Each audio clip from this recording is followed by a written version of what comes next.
కనీస మాత్రంగా కూడా లేదు. అంబేద్కర్ అభయహస్తం అన్నారు, ఎస్సీ ఎస్టీ డిక్లరేషన్ చేవేళ్లలో పెట్టినారు.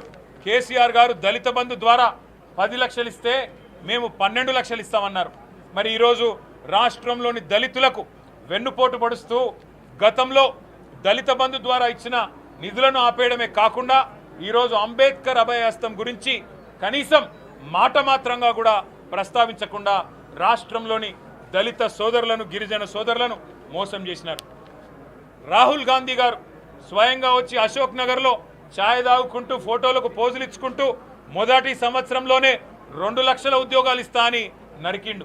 మరి ఎక్కడ పోయినాయి 2 లక్షల ఉద్యోగాలంటే ఇవాళ కనీసంగా నిరుద్యోగుల గురించి ఒక్క మాట కూడా చెప్పే పరిస్థితి లేదు. కేసీఆర్ ప్రభుత్వం ఇచ్చిన ఉద్యోగాలకు వీళ్ళు కాగితాలు ఇచ్చుకుంటా మేమిచ్చినామని చెబితే మందికి పుట్టిన బిడ్డలు మా బిడ్డలు అని చెప్పుకుంటే రాష్ట్ర ప్రభుత్వం ఇవాళ చెప్తున్న అబద్ధాలు చూసి రాష్ట్రంలోని నిరుద్యోగులు నవ్వుతున్నారు. రాష్ట్ర వ్యాప్తంగా పిల్లలు నవ్వుతా ఉన్నారు. ఉద్యోగాలు ఇచ్చింది కేసీఆర్ ప్రభుత్వం, కాగితాలు ఇచ్చిన సన్నాసులు మీరు. 2 లక్షల ఉద్యోగాలు ఏదైతే రాహుల్ గాంధీ చెప్పిండో నేను డిమాండ్ చేస్తున్నా, దమ్ముంటే రా రాహుల్ గాంధీ అశోక్ నగర్కు రా, 2 లక్షల ఉద్యోగాలు ఏమైనాయి, మొదటి సంవత్సరంలో చెప్పిన మాటలు ఏమైనాయి చెప్పాలని చెప్పి మేము డిమాండ్ చేస్తూ ఉన్నాం. అదేవిధంగా నిరుద్యోగ భృతి అన్నారు, యువ వికాసం అన్నారు, నిరుద్యోగ భృతి అన్నారు. 4,000 రూపాయలు ఇస్తాం, కేసీఆర్ గారు మోసం చేసినారన్నారు. మరి ఇవాళ నిరుద్యోగ భృతి 40% మీ సమయం అయిపోయినా నిరుద్యోగ భృతి గురించి ఒక్క మాట లేదు. విద్యా భరోసా కార్డు అన్నారు, 5 లక్షలు అన్నారు, అది కూడా ఇప్పటి వరకు కనీసం ప్రస్తావన లేదు. ఇంకా సిగ్గు లేకుండా ఉన్న గురుకులాలనే నడపలేని అసమర్థులు, ఉన్న గురుకులాలనే కనీసం నిర్వహించలేని అసమర్థులు, 80 మందికి పైచీలకు గురుకుల పాఠశాలల్లో పిల్లలు చచ్చిపోతే దాన్ని నివారించలేని వాళ్ళు ఇవాళ కొత్త స్కూల్ ఏదో కడతామని చెప్పి బిల్డప్ ఇస్తూ ఉన్నారు. సిగ్గుపడాలని చెప్పి నేను విజ్ఞప్తి చేస్తూ ఉన్నా.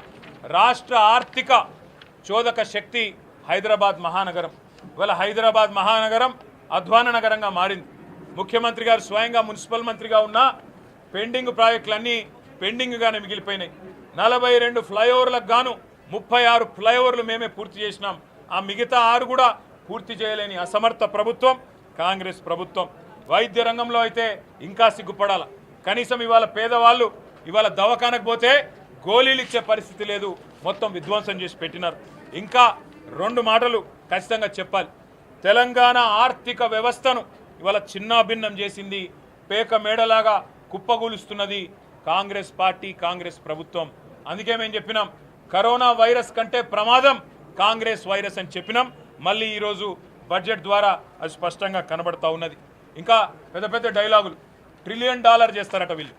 $1 ట్రిలియన్ అంటే ఎన్ని సున్నాలు ఉన్నాయో కూడా వీళ్ళకి తెలియదు. కానీ $1 ట్రిలియన్ ఎవరో చెప్పినరు, వీళ్ళు చదివినరు తప్ప వీళ్ళకు ఉన్నదాన్నే కాపాడే పరిస్థితి లేదు. మీరు $1 ట్రిలియన్ ఆర్థిక వ్యవస్థ చేసుడు కాదు, $1 ట్రిలియన్ అప్పు చేసే దౌర్భాగ్యమైన పరిస్థితి కనబడతా ఉన్నది. కేసీఆర్ ప్రభుత్వం 10 ఏళ్లలో 4,17,000 కోట్ల రూపాయల అప్పు చేస్తే ఆ రోజు కారు కూతలు కూసింది కాంగ్రెస్ పార్టీ. ఈరోజు